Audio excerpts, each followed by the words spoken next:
silence avant les mots, avant l'histoire et avant même la compréhension. Il existe un silence qui n'est pas vide. Un silence lourd, chargé de mémoires invisibles, de soupirs anciens, de prières murmurées sous des cieux qui semblaient fermés. C'est dans ce silence que commencent les grandes épreuves. Pas avec le bruit, pas avec la colère, mais avec une attente qui s'étire.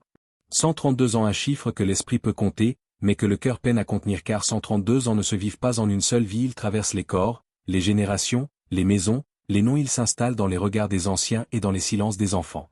Allah dit dans le Coran: les jours que nous faisons alterner parmi les gens. Ces jours ne sont pas tous lumineux, certains sont longs, très longs, et quand la durée s'allonge, l'épreuve change de forme. Elle ne frappe plus seulement le corps, elle teste la mémoire, la foi, la transmission. Imagine une terre qui a vu passer des pas, encore et encore des pas qui espéraient, des pas qui fuyaient, des pas qui s'arrêtaient pour prier. La terre se souvient, même quand les hommes oublient. Il y a des larmes qui ne coulent plus, pas parce que la douleur a disparu, mais parce qu'elle est devenue trop familière, et l'âme apprend à survivre en silence. Allah connaît ce langage muet. Et elle dit: et nous vous éprouverons certes par un peu de peur, de faim, de perte de biens, de personnes et de fruits. Et fais la bonne annonce aux patients. Mais ce peu, quand il dure un instant, il est supportable. Quand il dure des décennies, il devient une école intérieure. Dans l'ouverture silencieuse, il n'y a pas encore de révolte ouverte. Il y a une usure lente, la fatigue de se lever chaque jour avec la même question: jusqu'à quand? Les visages changent, les enfants deviennent parents, les parents deviennent des souvenirs, mais l'épreuve, elle, reste assise là, immobile, comme si elle attendait quelque chose de plus profond qu'une simple réaction. Allah dit ailleurs: ou bien pensez-vous que vous entrerez au paradis alors que vous n'avez pas encore connu ce que ceux qui vous ont précédés ont connu? Dans cette question, il n'y a pas de reproche. Il y a une préparation, comme si Allah disait: ce chemin a déjà été foulé, mais chaque génération le traverse différemment. Le silence devient alors une langue. Une langue que seuls ceux qui ont longtemps attendu comprennent. Ils parlent peu, mais quand ils parlent, leurs mots pèsent. Dans certaines maisons, on ne raconte plus tout. On suggère, on laisse deviner, parce que certaines douleurs ne supportent pas d'être répétées à voix haute. Et pourtant dans ce silence, quelque chose continue de battre. Une fois discrète, pas toujours triomphante, pas toujours sûre d'elle, mais présente. Allah rappelle. Certes, Allah est avec les endurants. Pas avec ceux qui crient le plus fort, pas avec ceux qui affichent leur force, mais avec ceux qui tiennent quand personne ne regarde. L'ouverture silencieuse, c'est ce moment où l'épreuve n'a pas encore explosé en mots. Elle s'est installée dans les gestes, dans la manière de marcher, dans la façon de regarder l'horizon sans trop attendre. C'est là que se forme l'âme collective. Là que se décide, sans discours, sans déclaration, si la foi sera héritée ou abandonnée. Il y a des générations qui parlent et d'autres qui portent. Dans ce silence, Allah observe, non pas pour punir, mais pour révéler, car certaines vérités ne naissent que dans la lenteur. Et pendant que le monde compte les années, le ciel, lui, regarde la patience. L'usure ne prévient pas, elle n'entre pas avec fracas, elle s'installe doucement, comme une fatigue qu'on explique d'abord par le manque de sommeil, par l'âge, par les circonstances. Mais au fond, ce n'est pas le corps qui s'épuise en premier. C'est l'intérieur. Au début, on remarque à peine le changement, la prière est toujours là, mais elle pèse un peu plus, les invocations sont récitées, mais elle semble rebondir avant d'atteindre le cœur. On continue par habitude, par fidélité, parfois même par peur d'abandonner, sans savoir exactement ce qui a changé. Allah connaît cette fatigue silencieuse. Et elle dit: Allah n'impose à aucune âme une charge supérieure à sa capacité. Pourtant, l'âme, elle, ne connaît pas toujours sa propre limite. Elle avance, elle encaisse, elle se tait. L'usure invisible agit comme un brouillard intérieur. On ne perd pas la foi brutalement, on perd la clarté, les certitudes deviennent floues, les grandes questions reviennent, non pas sous forme de révolte, mais sous forme d'épuisement. Pourquoi encore moi? Pourquoi si longtemps? Pourquoi ce silence? Ce sont des questions qu'on n'ose pas toujours prononcer. Parce qu'on a appris que douter est dangereux. Mais ce n'est pas le doute qui abîme l'âme, qu'est le doute étouffé. Allah dit: et l'homme a été créé faible. Faible dans l'endurance prolongée, faible face à la répétition, car une épreuve courte peut être héroïque, mais une épreuve longue devient psychologique. L'usure invisible modifie la perception du temps, chaque jour ressemble au précédent, les repères se brouillent, on ne sait plus si on avance ou si on tient simplement debout. Et pourtant, on continue parce que s'arrêter ferait trop mal, parce que lâcher signifie admettre une défaite intérieure. Il y a des croyants fatigués qui n'osent plus demander. Pas parce qu'ils ne croient plus, mais parce qu'ils ont trop demandé sans avoir de réponse visible. Allah sait ce que cela fait. Et elle dit: et ton Seigneur n'est jamais injuste envers les serviteurs. Mais l'âme humaine, elle, raisonne avec ce qu'elle voit.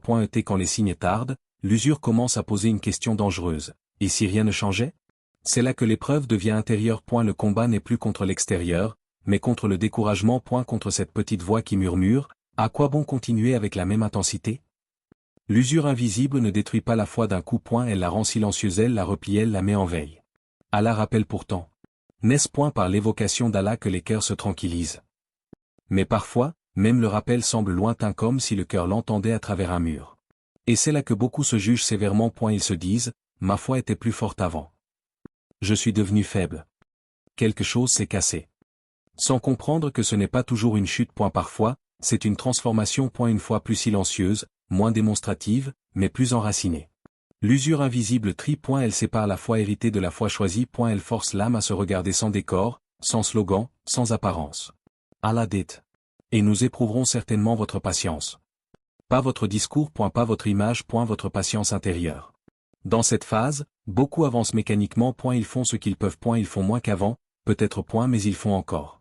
Et parfois, cela suffit pour que la foi ne meure pas, mais change de forme. On ne connaissait pas vraiment son âge. Dans le quartier, on disait simplement, il a toujours été là. Comme si le temps avait décidé de passer autour de lui sans jamais l'emporter complètement. Il marchait lentement. Pas parce que ses jambes ne pouvaient plus avancer, mais parce que chaque pas semblait porter un souvenir. Ses mains étaient rugueuses, marquées par des années de travail, mais aussi par des années d'attente. Quand il serrait la main de quelqu'un, on sentait une fermeté calme. Pas celle de la force. Celle de celui qui a tenu. Il avait connu les débuts. Pas les livres d'histoire, mais les jours ordinaires qui deviennent historiques plus tard. Il avait vu les promesses, puis leur disparition. Et elle avait vu l'espoir se transformer en patience, puis en endurance. Il racontait rarement. Quand il le faisait, ce n'était jamais pour se plaindre. Et elle disait seulement, on pensait que ça durerait peu. Au début, il croyait tous que l'épreuve serait courte. Quelques années, peut-être. Il parlait d'après. Dans un futur proche. Il faisait des plans. Puis les années ont commencé à s'empiler. 1.5, 10. Et un jour, sans qu'on s'en rende compte, les enfants qui jouaient sont devenus des adultes fatigués. Allah dit. Et c'est lui qui fait alterner la nuit et le jour pour celui qui veut se rappeler ou montrer sa reconnaissance. L'homme regardait souvent le ciel à l'aube. Pas pour demander quelque chose de précis. Juste pour être là. Présent. Il priait sans démonstration. Pas de longues invocations publiques. Pas de discours. Seulement des mots simples, répétés depuis des décennies, comme on répète un nom aimé pour ne pas l'oublier. Un jour, son fils lui demanda, « Pourquoi tu continues, alors que rien ne change ?» La question reste suspendue entre eux. Elle avait mis des années à se former. L'homme ne répondit pas tout de suite. Et elle regarda ses mains. Puis il dit, « Parce que si j'arrête, ce n'est pas seulement moi qui tombe. » Allah dit dans le Coran, « Ceux qui disent, Notre Seigneur est Allah, puis se tiennent droit. » Il ne termina pas le verset. Et elle n'en avait pas besoin. Et elle vivait sa suite. Il avait perdu des proches. Pas toujours à cause de l'épreuve directe. Parfois à cause du temps. Parfois à cause du découragement. Certains étaient partis. D'autres avaient cessé de croire que tenir avait encore un sens. Mais lui restait. Pas figé. Pas résigné. Présent. Il disait souvent, mon père a tenu. Moi, je tiens. Et mes enfants, ils verront. Allah dit. Quant à ceux qui ont patienté et placé leur confiance en leur Seigneur. Sa patience n'était pas spectaculaire. Elle ne faisait pas de bruit. Elle ne demandait pas d'applaudissements. Elle s'exprimait dans la régularité. Dans la continuité. Quand il parlait aux jeunes, il ne leur donnait pas de slogan. Et elle leur racontait comment, certains jours, il n'avait plus envie de se lever. Comment parfois il priait en étant vide. Et comment, malgré cela, il se levait quand même.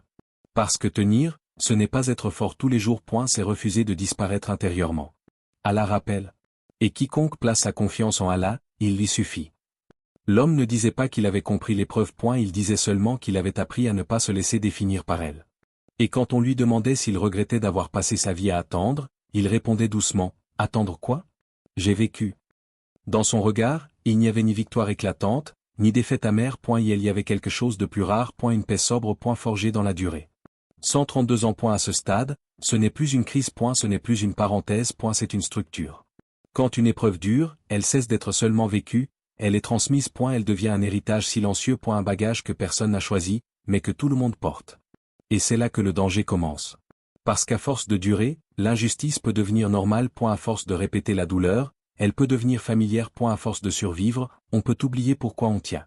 Allah a fartit clairemen. Ne vous laissez pas abattre et ne vous affligez pas, alors que vous êtes les plus hauts si vous êtes croyants.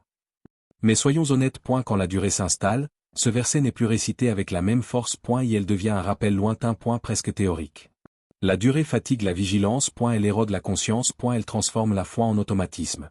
On hérite de gestes sans toujours hériter du sens. On transmet des récits sans transmettre la profondeur. On apprend aux enfants à supporter, sans leur apprendre à comprendre. Allah dit pourtant. Et ne soyez pas comme ceux qui ont oublié Allah, alors il leur a fait oublier leurs propres âmes. Quand l'épreuve devient héritage, une question s'impose. Que sommes-nous en train de transmettre exactement?